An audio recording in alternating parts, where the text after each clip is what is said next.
Bonjour à tous, nous sommes le samedi 5 octobre 2019. Bienvenue dans Samedi Miracle. Vous pouvez entrer, vous serez tous les bienvenus, la porte est ouverte. Entrez, entrez, entrez. Et nous avons beaucoup de travaux à faire ensemble, comme vous le savez. Bonjour Nathalie, j'espère que tu vas bien, que tout le monde soit béni là-bas.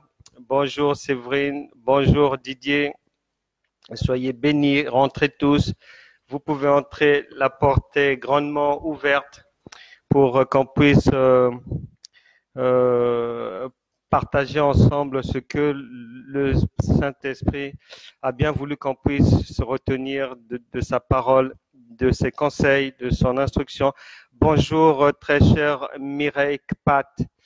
Sois béni, sois la bienvenue et puis que le Seigneur te fasse du bien et à ta maison aussi. Ravi de te retrouver parmi nous. Et pour aujourd'hui, nous allons donc nous plonger dans ce que nous faisons habituellement. Bonjour Nati Ferrari, j'espère que tu vas bien, ça fait un bail, mais j'espère qu'on se retrouvera bientôt. Sois béni et tu es la bienvenue et puis la porte est toujours grandement ouverte. Voilà.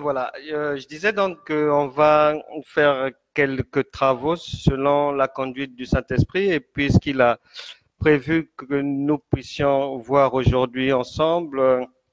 Et ces objectifs sont toujours de nous faire du bien, de nous enseigner, nous conseiller, nous instruire, nous exhorter, mais nous consoler et nous délivrer aussi, nous guérir.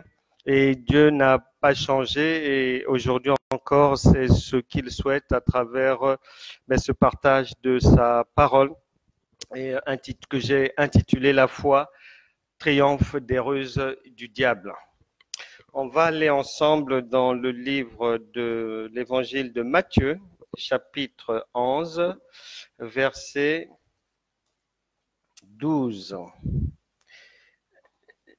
Nati Ferrari va nous faire la lecture.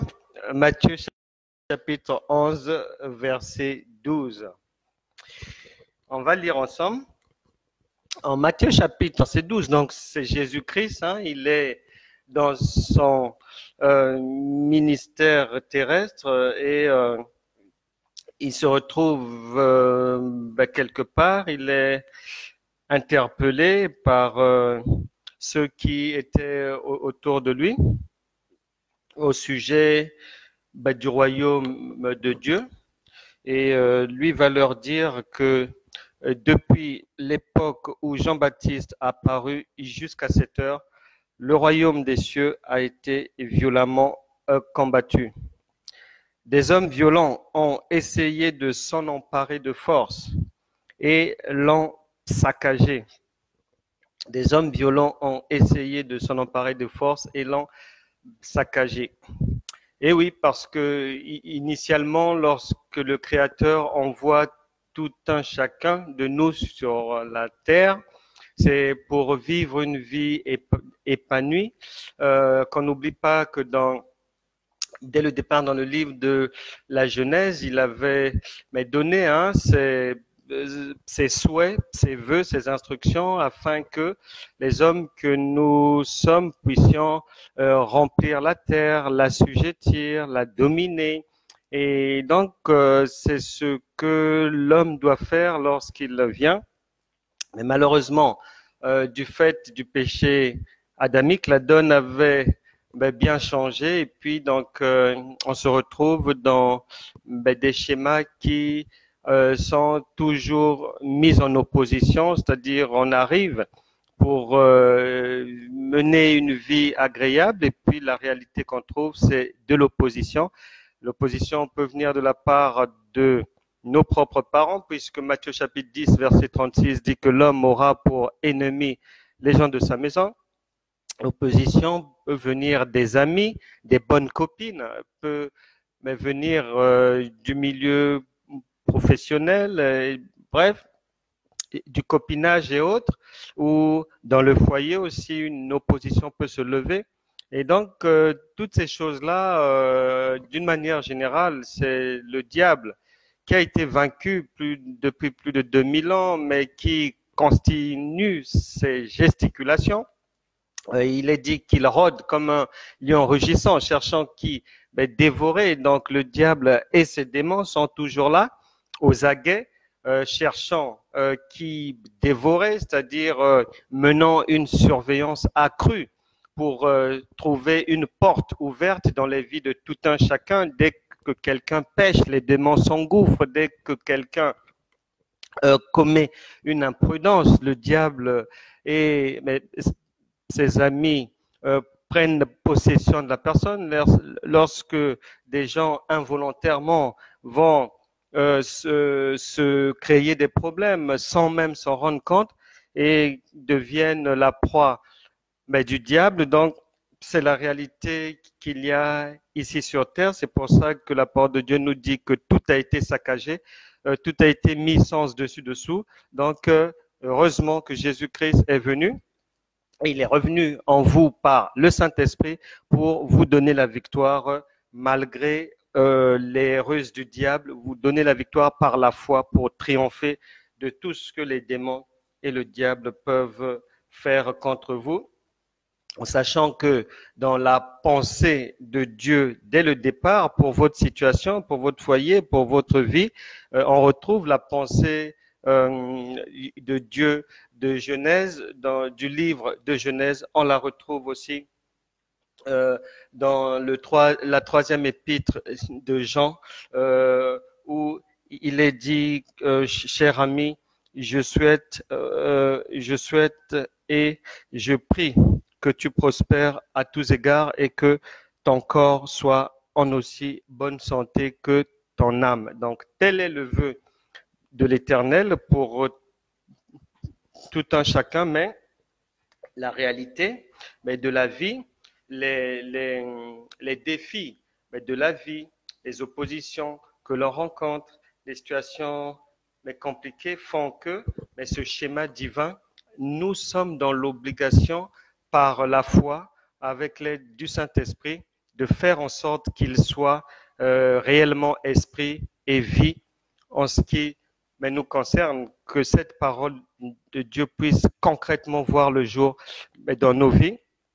Et pour y arriver, il faut vraiment passer au travers des ruses du diable. Il faut résister au diable, résister à la tentation, essayer de faire le moins d'erreurs possible. C'est pour ça que nous enseignons les vertus de la foi. La Bible déclare dans le chapitre 4 du livre aux Éphésiens, verset 27, là-bas il est dit, ne donnez pas accès au diable. Vous n'avez pas à donner accès au diable, que ce soit par vos paroles, que ce soit par vos actes, parce que ça se paye cash de nos jours. Et il n'est pas souhaitable pour Dieu que vous puissiez vous retrouver dans la limitation, dans l'échec, dans les larmes, dans le trouble et autres, et que son objectif est de vous voir réussir. C'est pour ça que la foi est là pour vous entraîner, pour vous élever, pour vous emmener sur les hauteurs du bonheur dans le foyer, du bonheur professionnel, du bonheur dans tout ce que vous voulez entreprendre. Le drame aujourd'hui, c'est que ça soit dans les gens qui ne connaissent pas Christ ou bien dans le peuple chrétien, on trouve encore des gens qui très facilement se laissent avoir par les ruses du diable, qui n'ont pas la foi biblique pure pour lire dans les faits des gens, leurs gestes, leurs paroles, que c'est le diable qui se cache derrière, même lorsque ce sont des gens qui sont dans l'église avec vous. Le diable est maintenant partout. Mais j'aime bien un ouvrage de mon ami Édouard Kali-Tikati, intitulé Le mouvement prophétique,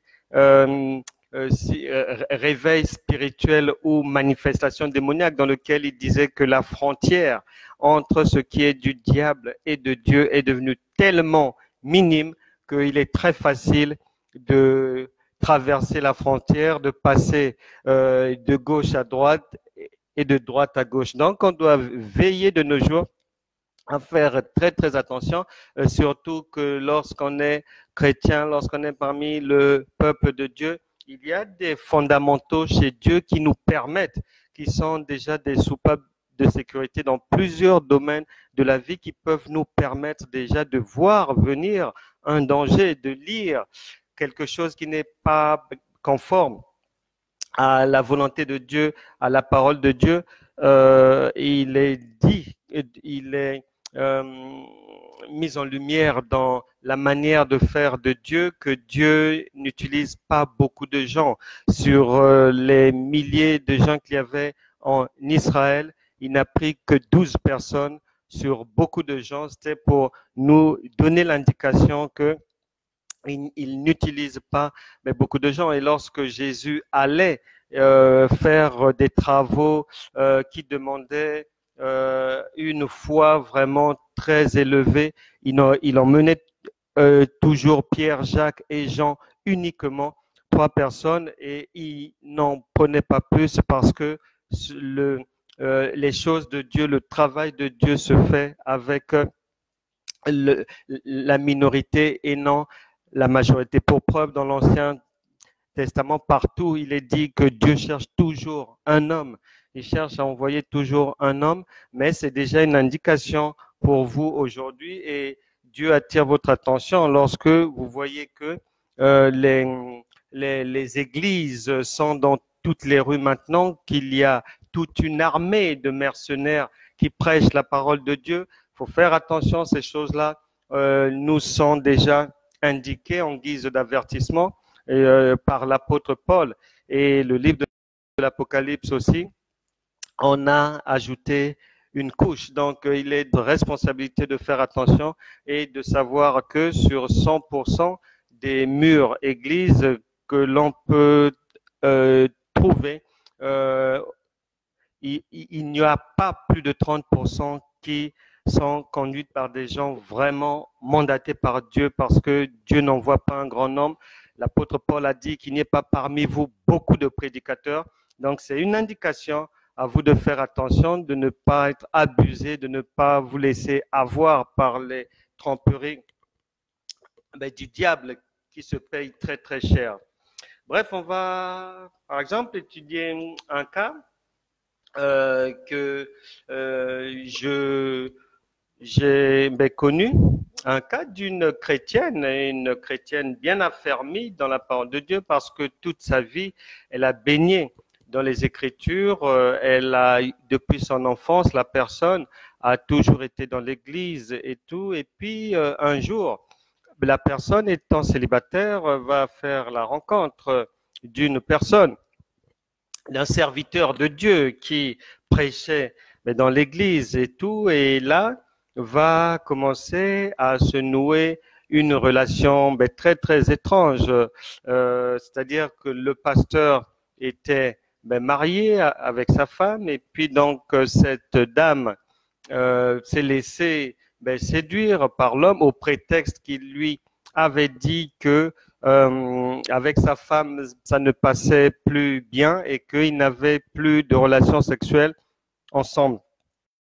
Et donc, mais la maîtresse et ce serviteur de Dieu vont se mettre ensemble et puis, de fil en aiguille, ça va avancer comme ça. Une année va passer, 2 années, 3 ans et tout. Et il est quand même étrange que des gens qui sont chrétiens, qui sont dans le Seigneur, puissent ignorer ce que dit la parole de Dieu. Ce sont des choses interdites par la parole de Dieu et à partir du moment où on s'engage dans cette voie, on n'est plus dans la foi, on n'est plus dans la volonté de Dieu, on s'est laissé prendre au piège du diable. Donc, mes sœurs, faut faire attention. Il y a tellement de dégâts qui se produisent dans les cercles spirituels que il faut vraiment méditer les Écritures pour savoir si ce que la personne vous dit ou vous propose est vraiment de Dieu. Et cette dame s'est laissée donc emporter, mais comme ça, par mais ce monsieur est dans une relation vraiment étrange et compliquée qui a pris du temps, mais dans laquelle la dame ne se rendait pas compte qu'elle était dans une posture délicate et interdite par la norme. Et malgré cette posture, elle était dans les jeûnes, dans les prières. Elle pensait que Dieu l'écoutait et tout. Elle croyait, elle recevait des révélations du Seigneur et tout. Et puis l'homme de Dieu aussi de son côté. Homme de Dieu, entre parenthèses, de son côté aussi, était toujours à la tête de son église et puis entraînait beaucoup de ses ouailles dans ses activités et tout. Et ce qui m'avait vraiment permis de me rendre compte de la profondeur de l'emprisonnement dans lequel cette dame s'était retrouvée, c'est qu'elle me disait qu'elle avait, lorsque je lui avais demandé, mais comment vous, en tant que servante de Dieu, comment vous, qui connaissez la parole de Dieu, qui la pratiquez, n'avez pas vu que c'était une voie sans issue, une voie interdite? Elle me dira non, c'est parce que j'avais demandé au Seigneur et j'avais fait plusieurs songes et elle avait dans ces songes-là vu son mariage avec cet homme de Dieu. Donc, elle s'était mise dans une posture d'attente du divorce du monsieur avec sa femme pour rafler la mise maritale. Et je lui avais fait comprendre ceci. J'avais vraiment rigolé parce que j'étais triste de constater qu'on puisse se faire berner autant. Et je lui avais fait comprendre qu'en matière de songes, il y a 3 sortes de songes. Un, le songe qui vient de Dieu. Et je vous prie de bien retenir cela. Deuxième sorte de songe, le songe qui vient de l'ennemi, qui est appelé l'ivraie. Et troisième sorte de songe, c'est le songe qui fait simplement rejaillir nos émotions de la journée, nos pensées, notre suractivité ou quoi, ou ce que nous avons vraiment à l'esprit, mais ces derniers jours en permanence. Et je lui avais dit que pour savoir, il y a une première soupape de sécurité, pour savoir si un songe vient de Dieu ou pas. Hier, je vous ai dit qu'une prophétie divine commence toujours, son accomplissement commence toujours par son inverse. On peut prophétiser le mariage, Dieu promet le mariage, une vision, il peut donner une vision où vous êtes en robe de mariée. Mais pour que cette prophétie puisse s'accomplir, il faudra d'abord que cette robe de mariée, en fait, avant qu'elle ne devienne blanche, elle est d'abord noire. Mais vous ne voyez pas le noir, vous voyez seulement la finalité. Mais il y a le noir avant. La robe est d'abord noire, donc il faut la faire passer à la blancheur par les épreuves, par des tests, par des examens, afin que vous puissiez être préparé pour être une bonne épouse. Maintenant, en matière de songe, je disais à cette dame que le songe qui vient de Dieu est celui qui n'aura rien à voir avec vos préoccupations du moment. Donc, si vous êtes courtisé par un homme, ou si vous avez déjà un pied dans quelque chose, si vous mettez ça en prière, c'est l'ennemi, par la ruse, qui va se précipiter pour venir vous donner une confirmation. Mais elle est fausse, cela ne vient pas de Dieu.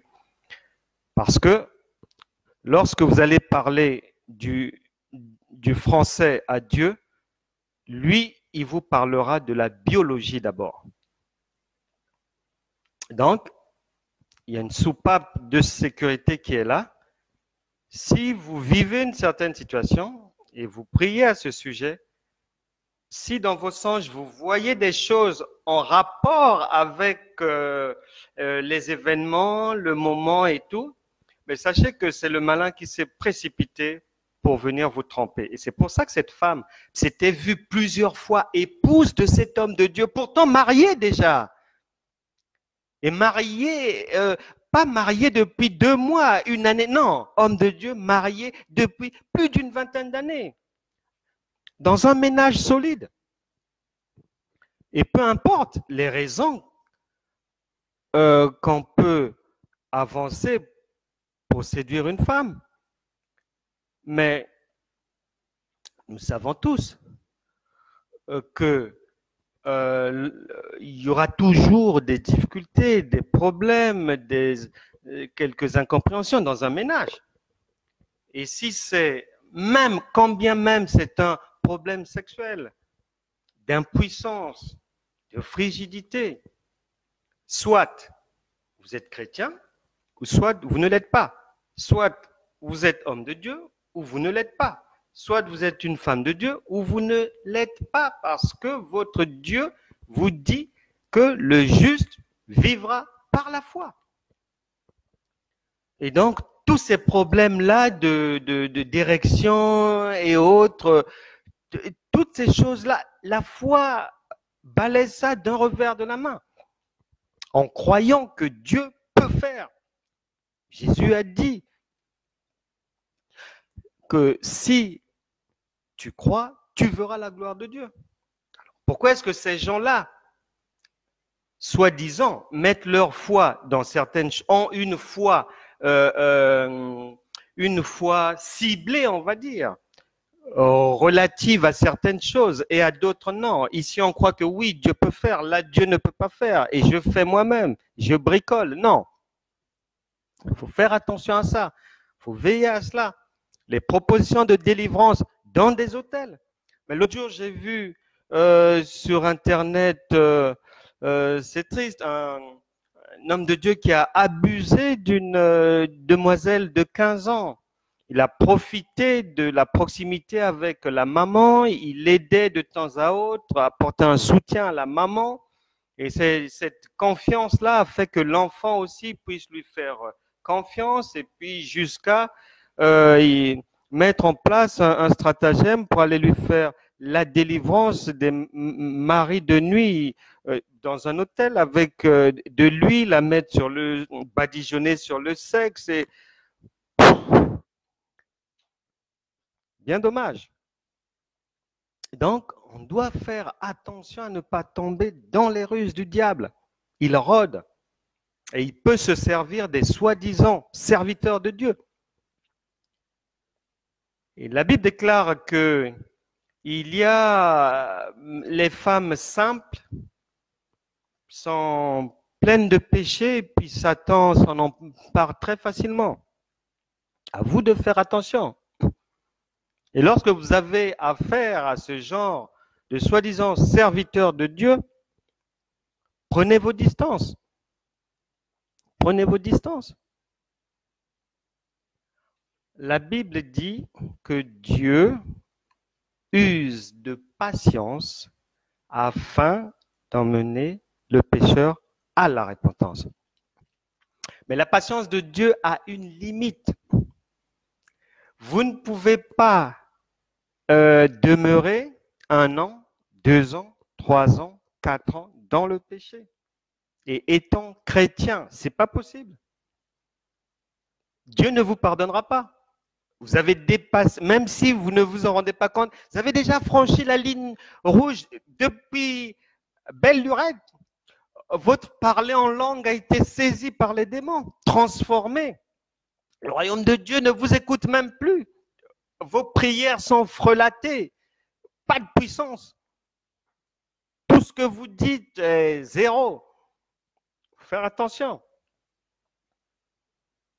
J'ai déjà entendu des gens dire que ben voilà, Dieu pardonne, il est miséricordieux, même si tu es homme de Dieu, tu peux.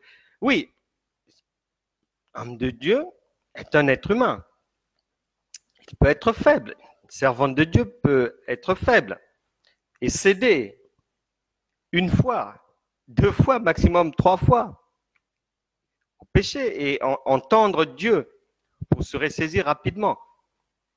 Mais lorsque ça devient une année, 3 ans, 4 ans, non. Vous êtes déjà dans l'escarcelle de Satan et de ses démons, bien enchaînés. Et je pense que ce genre de serviteurs de Dieu sont des serviteurs du diable. Ne vous fiez pas à la foule qui peut suivre ce genre de serviteurs de Dieu, puisque la Bible déclare longuement qu'ils viendront, et ils sont là, les faux docteurs, les faux apôtres, les faux prophètes, déguisés en anges de lumière. Il faut faire attention. Donc, lorsque j'entends les gens dire non, un homme de Dieu peut tomber et puis Dieu est miséricordieux, je ne crois pas en cela. Lorsque David trébuche avec la femme d'autrui, la Bible nous apprend que David communiquait beaucoup avec le Seigneur et le Seigneur lui répondait beaucoup en songe. Et lorsqu'il trébuche avec Bathsheba, la femme d'Uri, qu'il fait assassiner, dès le lendemain, l'Éternel lui a envoyé le prophète Nathan pour lui faire passer le message. Dès le lendemain, ça n'a pas duré. Certainement qu'avant de commettre l'acte, le ciel avait envoyé des signaux qu'il n'a pas captés étant distrait. Mais aussitôt l'acte commis, le Seigneur a envoyé son serviteur aller le rappeler à l'ordre. Et il s'est repenti. Et c'est de la même manière. Est-ce que vous êtes encore dans un péché? Est-ce que vous êtes tombé entre les mailles du filet des démons et du diable? Mais sachez que le Seigneur vous a déjà parlé pour vous demander d'arrêter, de revenir en arrière, de ne pas aller dans cette direction. Et donc, lorsqu'on se retrouve dans cette configuration amante, amant, et il y a la femme mariée qui existe aussi, l'épouse, et qu'on avance sur ce chemin-là, ce n'est pas le chemin de Dieu. Ce n'est pas le chemin de Dieu. Et que ce genre de serviteurs de Dieu, il faut vraiment s'en éloigner.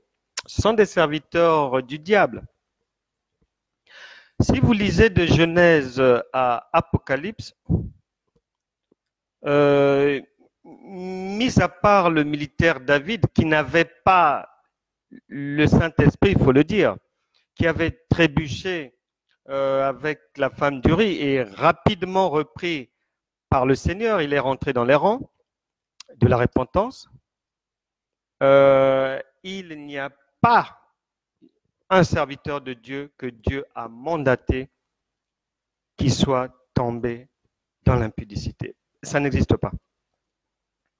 Que ce soit les Jean, les Pierre, les Tite, les Barnabas, les Apollos, que ce soit chez les femmes, la sœur Phoebé, toutes les diaconesses, puissamment utilisées par le Seigneur, jusqu'à l'ancien Gaius, il n'y en a pas. Ça n'existe pas. Alors pourquoi aujourd'hui le peuple de Dieu est environné de ce péché? Donc faites attention. Le Saint-Esprit vous interpelle. Et lorsque vous faites des songes, ayez du discernement pour savoir reconnaître que ce songe vient de Dieu ou ne vient pas de Dieu. En 2006, j'étais célibataire. Je n'ai pas prié parce que je savais qu'on ne prie pas pour le mariage parce que nous marchons selon Matthieu chapitre 6, verset 33. Cherchez, premièrement, le royaume et la justice de Dieu et toutes choses vous seront données par-dessus tout. Donc, je suis de ceux qui sont assis sur cette parole et qui pensent qu'il y a beaucoup de choses sur lesquelles on n'a pas de prier parce que lorsqu'on marche dans le sens, dans la direction, dans le timing, dans l'œuvre de Dieu, toutes ces choses-là nous suivent. Elles sont déjà prédisposées, elles nous attendent devant, donc on n'a pas besoin de prier pour ça. En 2006, donc, je disais donc au Seigneur, je parlais comme ça. J'ai dit, Seigneur, tu m'appelles à faire ton œuvre, mais tu sais très bien que l'œuvre de Dieu, c'est un job difficile, donc il me faut une aide. Pense-y et puis tu me l'envoies. Quelque temps après, j'ai fait un songe. On m'a emmené devant une place où il y avait des mariés, il y avait un mariage. Et on me dit, regarde.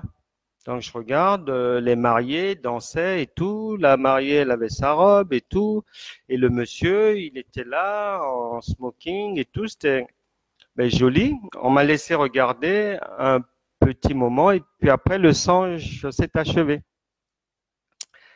Jour pour jour, 1 an après exactement, je me suis marié. Mais comment j'avais su que ce songe venait de Dieu? Parce que il ne correspondait pas à mes pensées du moment, du jour où j'avais fait le songe, ni à mes prières. À ce moment-là, il n'y avait pas de pensée pour le mariage ou je n'y pensais pas. Deuxième chose, les personnes que l'homme a montrées qui se mariaient, en fait, cette vision nocturne, ce visuel par lequel Dieu voulait seulement me dire, me prophétiser que tu vas te marier, ce que je voyais, ni la femme, ni le monsieur, je ne les connaissais pas. Et ça, c'est Dieu. Mais si vous vous voyez vous-même avec la dame et que vous connaissez la dame, non, ça, c'est pas Dieu. Il va vous montrer, mais il va vous donner une simple indication. Et cette indication-là, elle donne juste un aperçu, c'est tout. Mais elle ne va pas nommément vous montrer que oui, c'est lui, oui, c'est pas lui, oui, comme ça. Non, c'est pas la manière de faire de Dieu en ce qui concerne les songes. Donc, il faut faire attention de ne pas tomber dans les griffes du malin et de sortir de ces pièges du diable qui est entré dans la maison de Dieu maintenant, qui règne parmi certains chrétiens et certains serviteurs de Dieu d'une manière vraiment étrange, parce que c'est spectaculaire, parce que les gens se font avoir, mais vraiment bêtement, hein, se font avoir bêtement et que il faut, si vous êtes dans ce genre de situation, il vous faut sortir de cette emprise démoniaque parce que vous êtes victime d'une possession démoniaque parce que ce sont de faux ministres de Dieu, des ministres de Satan déguisés en anges de lumière et il faut vraiment tout faire pour sortir de leurs griffes. Alors, pour sortir de leurs griffes, la délivrance, elle se joue à 2 niveaux. Elle se joue au niveau de la connaissance et elle se joue au niveau des actes. La connaissance, c'est-à-dire, il vous faut, à la lumière des Écritures et de la parole de Dieu, une prise de conscience que là, je me suis trompé. Deuxième niveau, la prise de conscience, vous dire et avoir la détermination que là, il me faut sortir de cette prison. Et après, la repentance Et après la repentance, il vous faut revenir par la grande porte, parce que là, vous êtes une chrétienne ou un chrétien qui se trouve à la fenêtre. Donc, il faut revenir par la grande porte dans la maison de Dieu, parmi les gens de la maison de Dieu, en reprenant, en repartant à zéro, en redonnant encore votre vie au Seigneur, pour qu'il vienne enfin vous débarrasser des scories, vous débarrasser de tout ce que l'ennemi a semé en vous comme ivraie. Il faut la repentance qui doit être précédée d'une prise de conscience, d'une détermination, d'une décision. Le juste vivra par la foi. Venir au Seigneur Jésus et prendre autorité aussi, vous devez prendre autorité pour chasser de votre conscience ces images, ces choses, ces flashs, obligatoirement, les refuter, les rejeter, afin que vous puissiez passer de la mort à la vie, des ténèbres à la lumière, de l'ancienne vie souillée à la nouvelle naissance. Il vous faut faire cette démarche-là et avoir conscience que Dieu n'était pas dans tout ce que vous avez fait comme interprétation de vos songes. Toutes ces significations étaient erronées. Dieu n'est pas dans la fausseté. Il n'est pas possible que vous soyez la maîtresse de quelqu'un et que ça soit le Saint-Esprit qui soit en vous. Non. S'il est en vous, ça sera pour vous demander de sortir de là, c'est tout. Pas vous accompagner dans votre péché. Non, Dieu ne fait pas ça. Il n'y a pas un accompagnateur du mal. Jean chapitre 9, verset 31. Dieu n'exauce pas les pécheurs. C'est clair, écrit noir sur blanc. Tout le reste que vous allez vous monter ne seront que des idées du diable. Il vous faut reformater votre logiciel de pensée. On ne mélange pas Dieu avec la souillure, c'est pas possible. C'est pas possible. Une maîtresse n'héritera jamais le salut. Un mari infidèle, quand bien même étant homme de Dieu ou soi-disant homme de Dieu, n'a pas accès au royaume de Dieu. Parce que Jésus a dit, ce jour-là, nombreux viendront me dire, mais Seigneur, Seigneur, j'ai fait tel miracle en ton nom. Seigneur, Seigneur, j'ai guéri en ton nom. Mais le Seigneur a dit qu'il dira que je ne vous ai... Il n'a pas dit qu'il dira que je ne vous connais pas. Non, il dira que je ne vous ai jamais connu. Ça veut dire, vous n'avez jamais été enseigné par moi. Je ne vous ai jamais mandaté. Je ne vous ai jamais équipé. Donc là-bas, c'est la part de Satan. Faites attention. Veillez vraiment à cela. Le Saint-Esprit nous interpelle à ce sujet. Et ayez aussi à l'esprit qu'il y a à un moment donné, Dieu ne pardonne plus.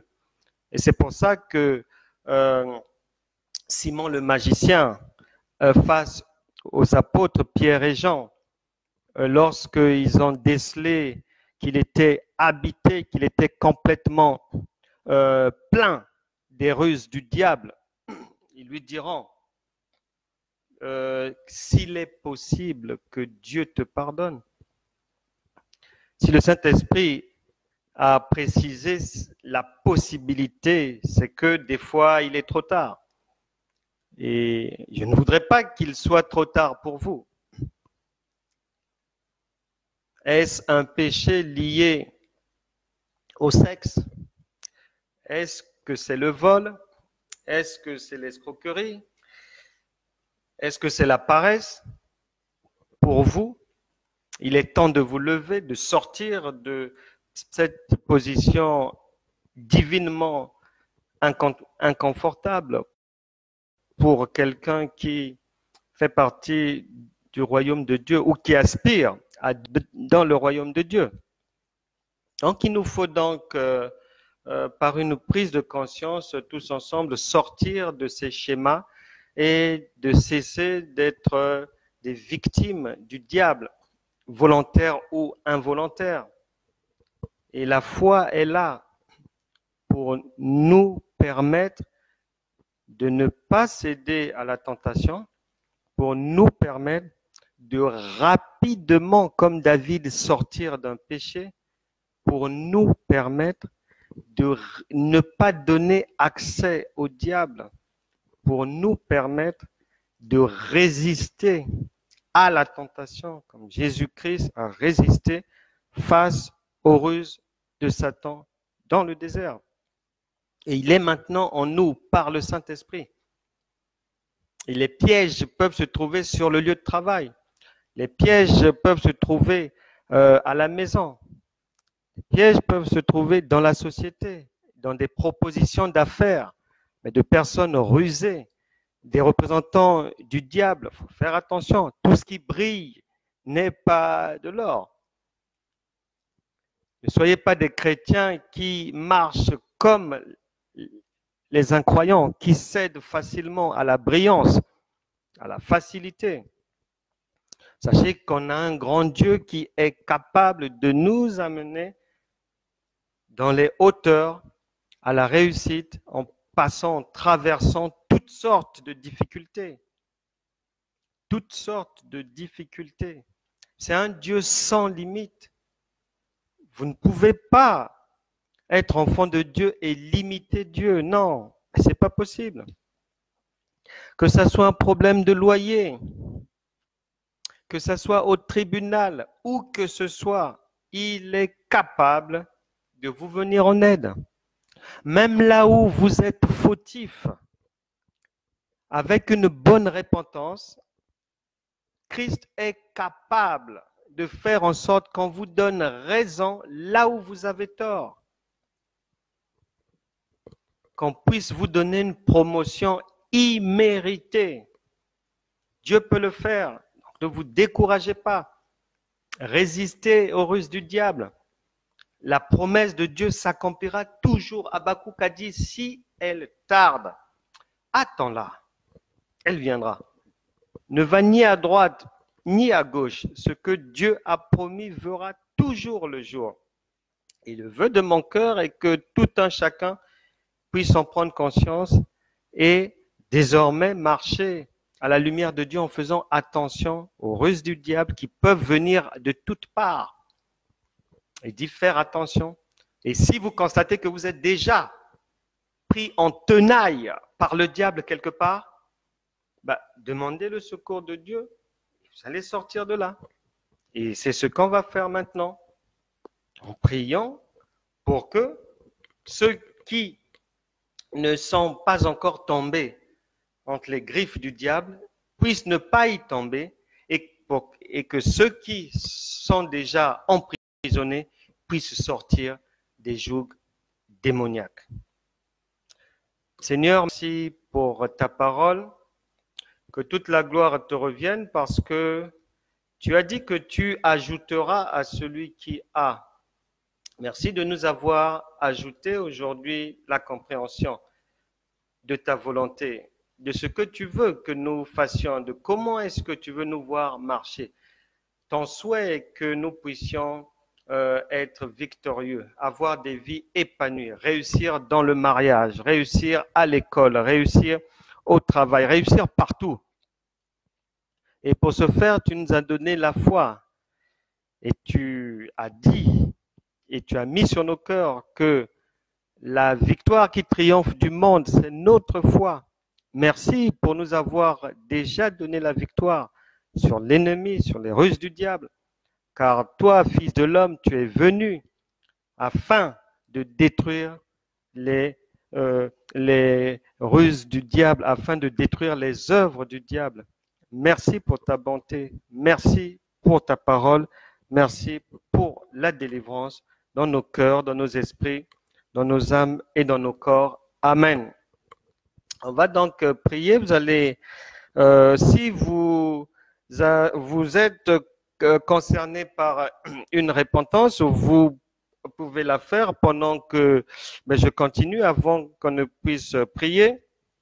Si vous avez besoin de reconsidérer votre vie avec le Seigneur, de la remettre en ordre, de repartir de zéro, parce que on ne fait pas du neuf avec du vieux. C'est pas possible. Si quelqu'un vous a trompé ainsi, Dieu ne fait pas comme ça. On ne fait pas du neuf avec du vieux. Donc vous avez besoin de repartir à la case départ si vous étiez tombé longtemps dans les griffes du diable. Donc on va prier, soyez connectés. Je vais joindre à cette prière cette prière de protection pour que ceux qui ne sont pas encore, n'ont pas encore cédé aux ruses, à la tentation démoniaque et autres ne puissent pas tomber et que ceux qui sont puissent sortir de là. Je vais joindre à cette prière Madame Maximin pour qu'elle arrête que le Saint-Esprit la visite puissamment pour qu'elle arrête mais le tabac parce que elle voudrait arrêter de fumer, que tous ceux qui sont concernés par ce problème puissent se connecter à cette prière. Je vais y joindre aussi tous ceux qui sont concernés par l'alcool, qui ont du mal à en sortir. Je pense à Patrick et que le Seigneur puisse vraiment les aider à ce que les liens avec l'alcool, avec le tabac soient brisés dans leur vie. Nous allons donc les joindre en prière. Vous pouvez joindre vos proches et tout un chacun. N'hésitez pas à partager parce que le secours de Dieu est pour tout le monde. La Bible déclare que quiconque invoquera le nom du Seigneur sera sauvé. Donc, pensez aussi à vos proches, à vos amis pour leur partager ces éléments. Mettons-nous maintenant en prière, que tout le monde soit connecté, que je répète que vous pouvez faire ces prières. Vous pouvez prendre comme point de contact ces éléments, ces prédications, enseignements pour faire aussi d'autres prières